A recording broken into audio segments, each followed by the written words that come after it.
رفعت مصطفی پر عرش کی عقل دنگ ہے، عرش کی عقل دنگ ہے، ان کی ہر ایک ادا میں کیا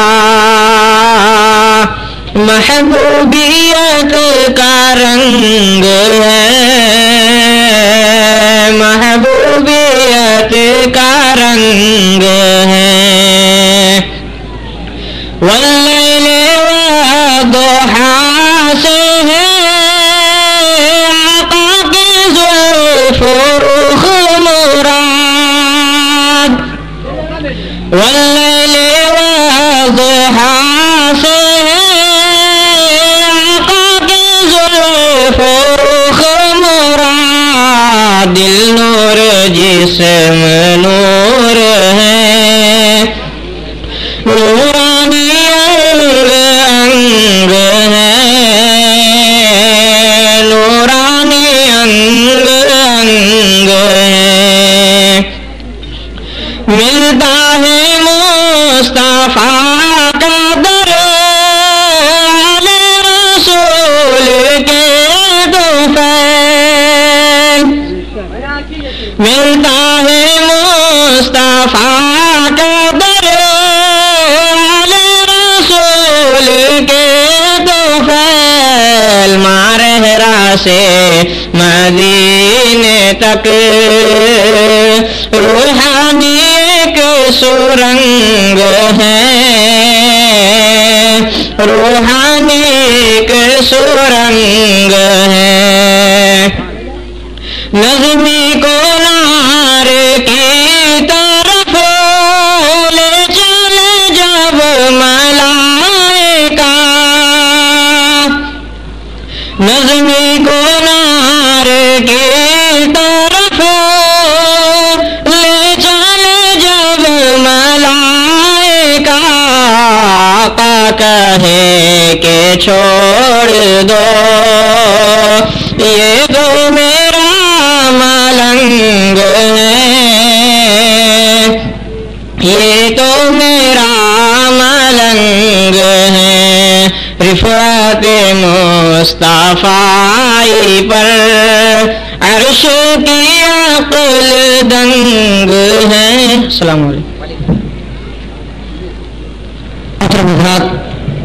ہم لوگ کا استقبال ہم نعرے تکبیر اور نعرے رسالت سے کریں۔ نعرے تکبیر، نعرے رسالت، غوث کا دامن، خواجہ کا دامن، جشن شہید اعظم، علماء اہل سنت، حضور مجاہد ملت، حضور حبیب ملت، نعرے تکبیر، نعرے رسالت۔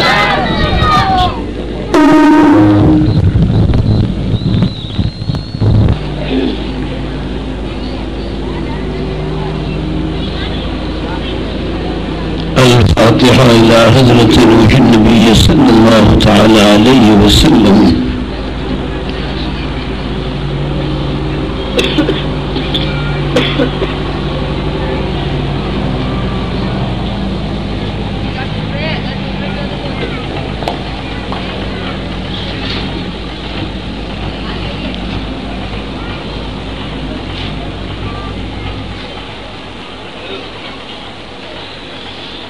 إن الله وملائكته يصلون على النبي يا أيها الذين آمنوا صلوا عليه وسلموا تسليما۔ اللهم صل على سيدنا ومولانا محمد معدن الجود والكرم وآله وبارك وسلم۔ سبحان ربك رب العزة عما يصفون وسلام على المرسلين والحمد لله رب العالمين۔ الحمدللہ لله نحمده ونستعينه ونستغفره ونؤمن به ونتوكل عليه ونعوذ بالله من شرور أنفسنا ومن سيئات أعمالنا من يهده الله فلا مضل له ومن يضلله فلا هادي له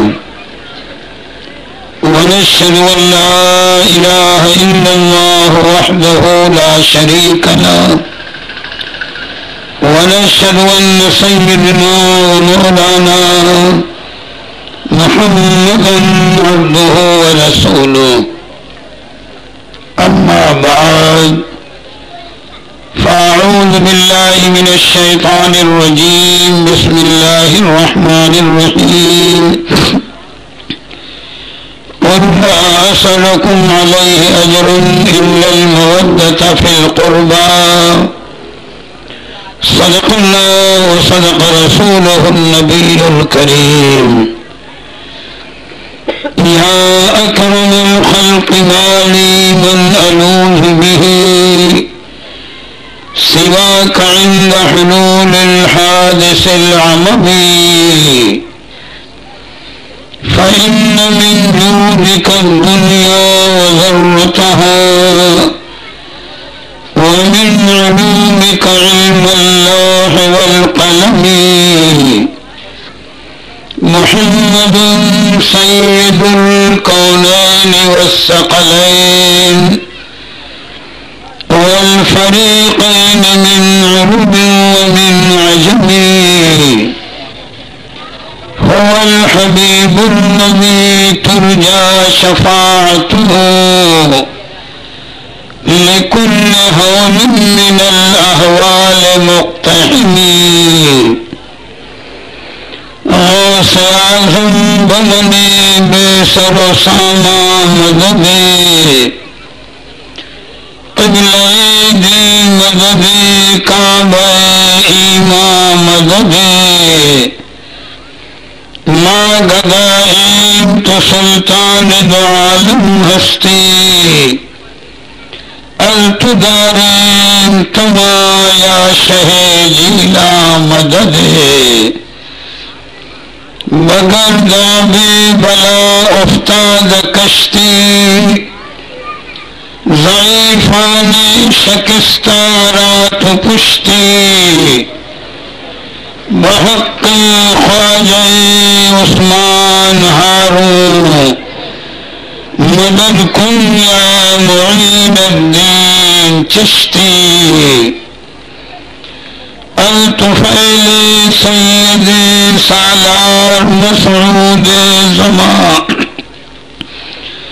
شیر حق شاہی شہیداں فاتح ہندوستان فاتح غالب کنن برہر یکے الدشمنا ہمرا خوشحال گرداں اے خدائے دو جہاں.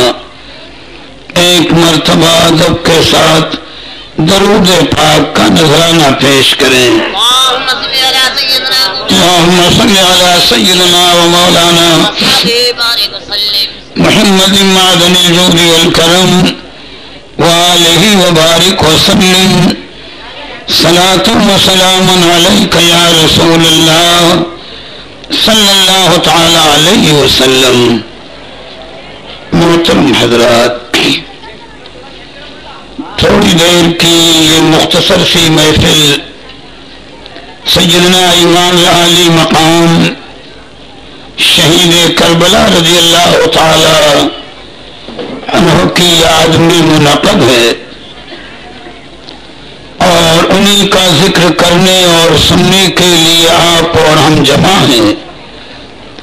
پروردگار عالم ہماری آپ کی اس حاضری کو شرف قبول عطا فرمائے، اور سرکار امام عالی مقام کے ذکر پاک کے صدقے میں ہم پر آپ پر اپنی بے شمار رحمتیں نازل فرمائے.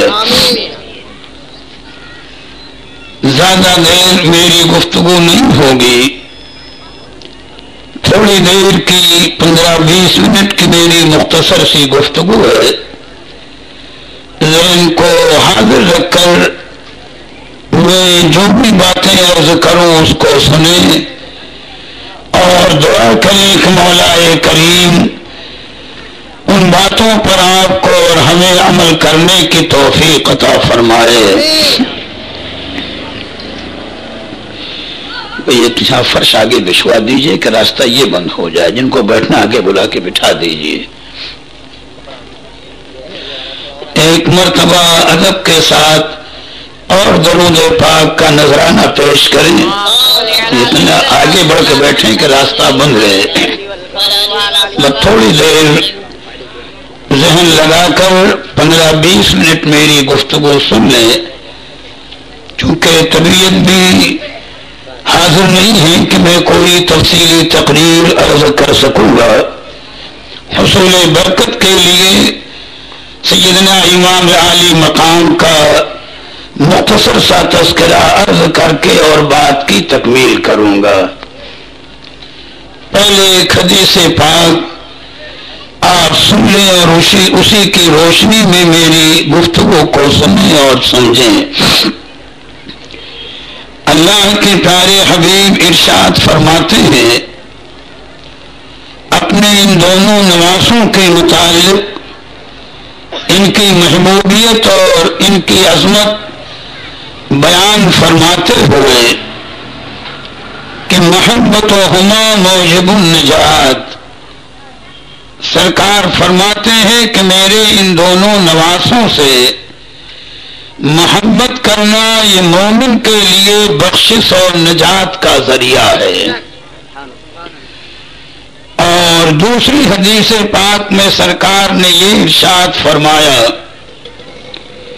کہ من احبہما فقد احبنی ومن ابغضہما فقد ابغضنی، یعنی سرکار فرماتے ہیں کہ جس نے میرے ان دونوں نواسوں سے محبت کی اس نے گویا مجھ سے محبت کی، ومن ابغضہما، اور جس نے میرے ان دونوں نواسوں سے دشمنی کی فقد ابغضنی، گویا اس نے میرے ساتھ دشمنی کی۔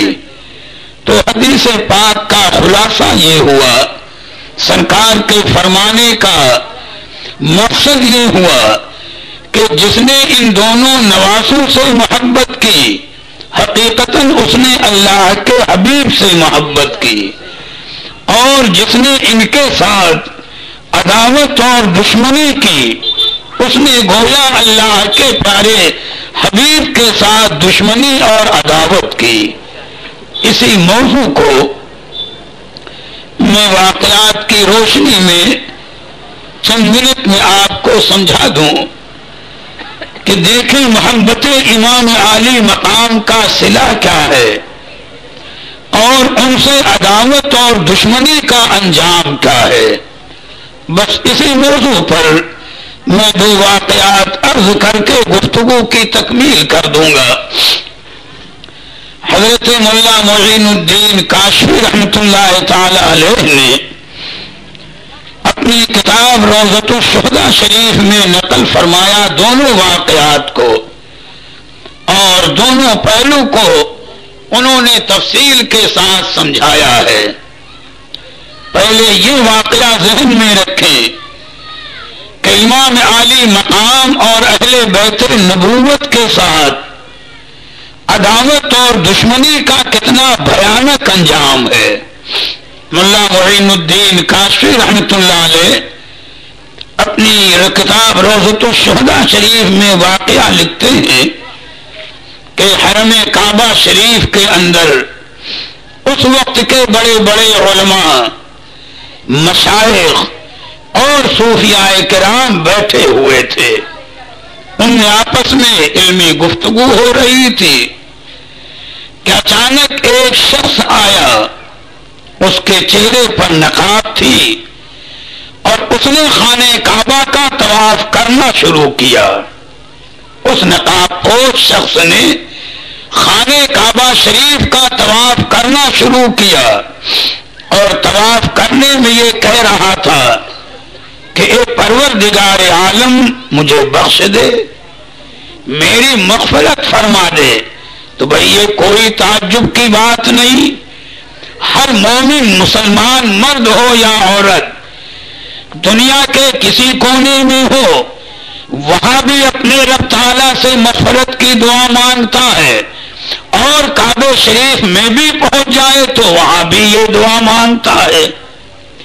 تو لیکن جو تعجب کی بات ہے وہ آگے میں عرض کر رہا ہوں کہ جہاں پر وہ نقاب پوش شخص یہ دعا کرتا کہ پروردگار عالم مجھے بخش دے، تو پلٹ کر فوراً یہ کہتا تھا لیکن میں جانتا ہوں کہ تو مجھے نہ بخشے گا۔ اب یہ تعجب کی بات ہوگی یا نہیں؟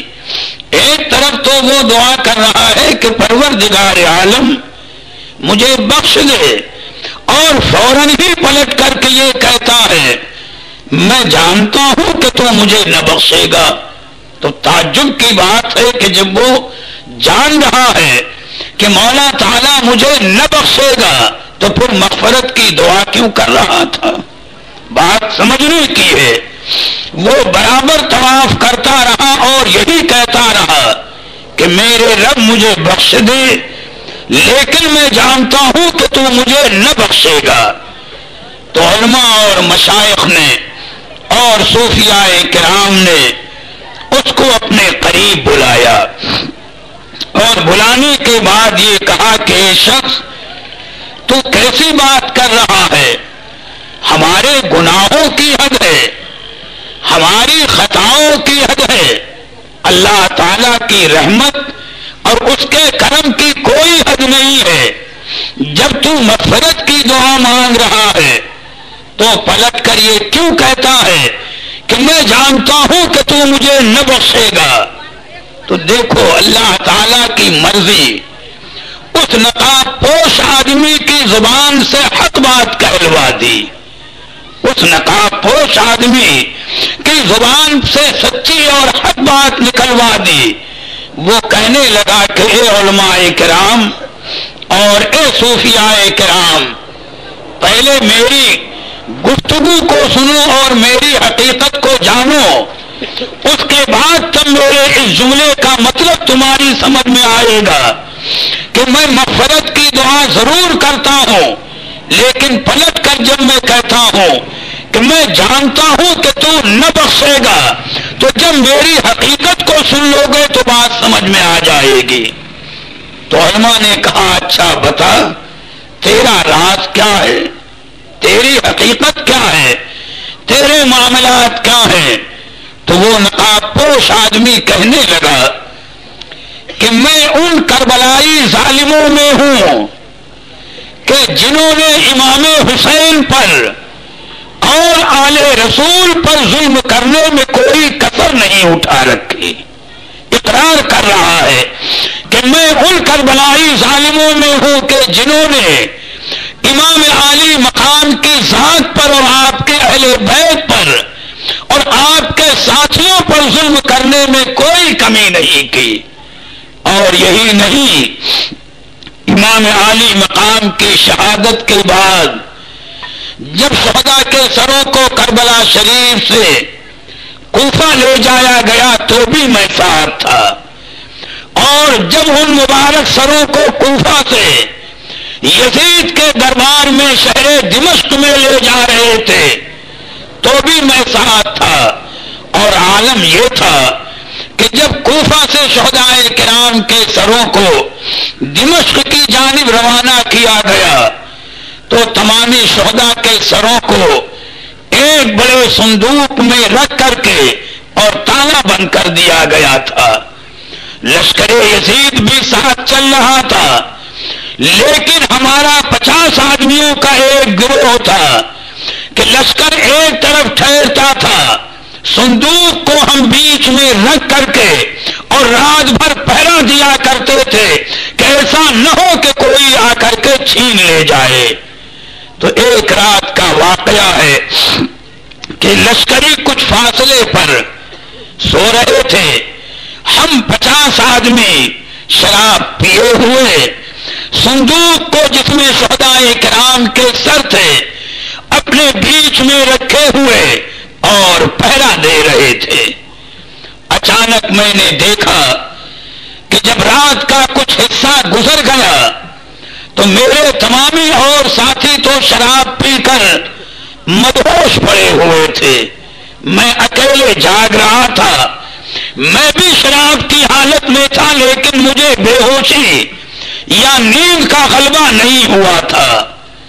اچانک میں نے دیکھا کہ آسمان سے لے کر زمین تک پوری فضا نور سے بھر گئی. پوری فضا نورانی ہو گئی، روشن و منور ہو گئی. اور اس کے بعد میں بھی حیرت کے عالم میں تھا کہ نگاہیں آنے لگی کہ یہ فلاں نبی تشریف لا رہے ہیں، یہ حضرت آدم صفی اللہ ہے، یہ حضرت نوح نجی اللہ ہے، یہ حضرت ابراہیم خلیل اللہ ہے، یہ حضرت موسیٰ کلیم اللہ ہے، یہ حضرت عیسیٰ روح اللہ ہے، اور یہ اللہ کے پیارے حبیب جناب محمد الرسول اللہ صلی اللہ تعالی علیہ وسلم ہے. تمامی انبیاء جن کو آنا تھا جلوہ فرما ہوئے. صندوق کا تالا خود بخود کھل گیا. سیدنا امام عالی مقام شہید کربلا کے سر مبارک کو ان انبیاء کرام نے باہر نکالا. ہر نبی نے سر پاک امام عالی مقام کو اپنی گود میں لیا، سینے سے لگایا، پیار فرمایا، دعائیں دی. ابھی میں یہ منظر دیکھ رہا تھا کہ اچانک ایک عذاب دینے والا فرشتہ آیا جس کے ہاتھ میں آگ کا گرز تھا. وہ فرشتہ تنہا آیا تو میرے وہ تمامی ساتھی جو شراب پیے ہوئے چاروں طرف بکھرے بے ہوش پڑے تھے، میرے ایک ایک ساتھی کے پاس وہ گیا اور جس کو آگ کا گرز مارتا تھا وہ راگ کا ڈھیر ہو جاتا تھا. وہ عذاب دینے والا فرشتہ جس کو آگ کا گرز مارتا تھا وہ راگ کا ڈھیر ہو جاتا تھا.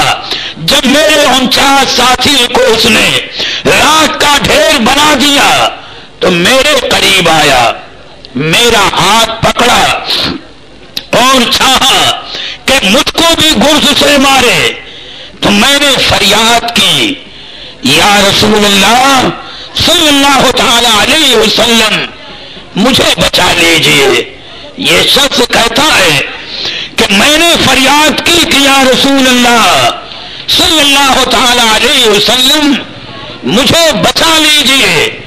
تو یہ کہتا ہے نقاب پوش کہ میرا اتنا فریاد کرنا تھا کہ اللہ کے پیارے حبیب نے میری جانب غضب کی نگاہ سے دیکھا اور اپنے چہرے پاک کو میری طرف سے دوسری جانب پھیر لیا اور ارشاد فرمایا، دور ہو جا لا غفرانک اللہ، یعنی اے ظالم دور ہو جا، اللہ تیری مغفرت نہ فرمائے. یعنی تو اتنا بڑا ظالم کہ میرے شاہزادے حسین پر، میری آل پر، میرے حسین کے ساتھیوں پر ظلم کرنے میں تو نے کوئی کمی نہ کی. آج کس منہ سے میری بارگاہ میں تو فریاد کر رہا ہے اور رحم کی بھیک مانگ رہا ہے؟ لا غفرانک اللہ، مردود دور ہو جا، اللہ تیری مغفرت نہ فرمائے. تو اس نے پھر بیان دیا کہ فرشتے نے مجھے آگ کا گرز تو نہیں مارا لیکن ایک تھپڑ مارا میرے چہرے پر کہ میں بے ہوش ہو گیا. اور جب ہوش آیا تو میں نے دیکھا نہ وہ نورانی محفل ہے نہ رات کا معاملہ ہے، صندوق ویسے ہی بند ہے، میرے 49 ساتھی رات کا ڈھیر بنے ہوئے ہیں. تو اے لوگوں جو میں دعا کر رہا ہوں کہ اے اللہ مجھے بخش دے، لیکن میں جانتا ہوں کہ تو نہ بخشے گا. تو میں اس لیے کہہ رہا ہوں کہ جب اللہ کے حبیب کے لیے جو عہد بارگاہ رب میں عرض کر دیا ہے کہ لا غفرانک اللہ تیری مغفرت نہ کرے تو بات محبوب کی رہے گی، میری بات نہ مقبول ہوگی۔ لہذا اس لیے میں دعا کرتا ہوں کہ بظاہر میں دعا مغفرت کی کر رہا ہوں، لیکن میں جانتا ہوں کہ میری مغفرت نہ ہوگی۔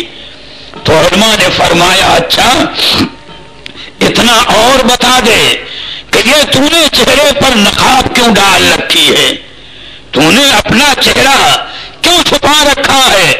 پہلے تو وہ انکار کرتا رہا، لیکن جب علماء کا اصرار زیادہ بڑھا تو اس نے کہا کہ اس عذاب دینے والے فرشتے نے مجھے گرز تو نہیں مارا تھا، لیکن میرے چہرے پر تھپڑ مار دیا تھا جس سے میرا چہرہ سیاہ ہو گیا ہے، تو عیب چھپانے کے لیے میں اپنے چہرے پر نقاب رکھتا ہوں۔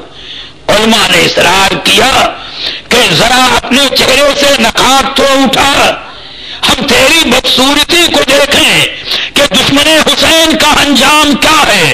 تو علامہ کاشفی لکھتے ہیں کہ واللہ العظیم جب اس شخص نے اپنے چہرے سے نقاب اٹھائی تو اس کا چہرہ سور جیسا تھا اور انتہائی کالا تھا۔ علماء کانپ گئے اور لرز کر کے ان علماء کرام اور صوفیاء نے اور مشائخ نے اس شخص سے کہا کہ مردود جتنی جلد ہو ہمارے قریب سے دور ہو جا، ایسا نہ ہو کہ تیری وجہ سے ہمارے اوپر بھی عذاب آ جائے۔ تو علامہ کاشفی لکھتے ہیں کبھی وہ شخص ان علماء کرام کے قریب سے اٹھ کر شاید 10-5 قدم ہی چلا ہوگا کہ بادل نہیں تھے، اچانک بجلی چمکی، کڑک ہوئی، اس پر بجلی گری، گر کر جل کر راکھ ہو گیا۔ یہ ہے دشمن حسین کا انجام، یہ ہے اہل بیت پر ظلم کرنے والے کا انجام کہ جنہوں نے امام عالی مقام پر، جنہوں نے آل رسول پر اور جنہوں نے آل رسول کے ساتھیوں پر میدان کربلا میں ظلم کیا، کتنا ان کا بھیانک انجام ہے۔ میں نے صرف ایک واقعہ بتایا اور جو اللہ کے حبیب نے فرمایا کہ سچ ہے کہ من ابغضہما فقد ابغضنی، یعنی جس نے میرے دونوں شاہزادوں سے دشمنی کی اس نے گویا مجھ سے دشمنی کی۔ تو دشمن رسول کے لیے نہ دنیا میں پناہ ہے نہ آخرت میں پناہ ہے۔ اور آخری بات 5-7 منٹ کی اور عرض کر دوں، یہ تمہیں نے ایک پہلو آسان لفظوں میں یہ سمجھایا کہ جنہوں نے دشمنی کی ہے ایک کا انجام سامنے ہے، ورنہ کتابوں کو جب آپ پڑھیں یا علماء اگر تفصیل سے بیان کریں تو ذہن میں یہ بات رہے کہ جتنے لوگ میدان کربلا میں امام حسین کے مقابل آئے تھے وہ جتنے ہزار بھی رہے ہوں، کوئی ایک بھی ایسا نہیں بچا کہ جو مرنے سے پہلے اسی دنیا میں عذاب الہی میں گرفتار نہ ہوا ہو والا ہے۔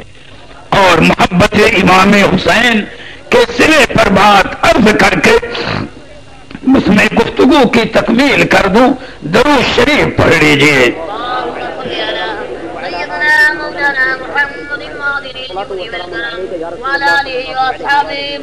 جس کتاب کے حوالے سے میں نے اس واقعے کو بھی بیان کیا اسی کتاب میں ملا کاشفی رحمۃ اللہ علیہ نے اس واقعے کو بھی نقل کیا جو اب بیان کر رہا ہوں۔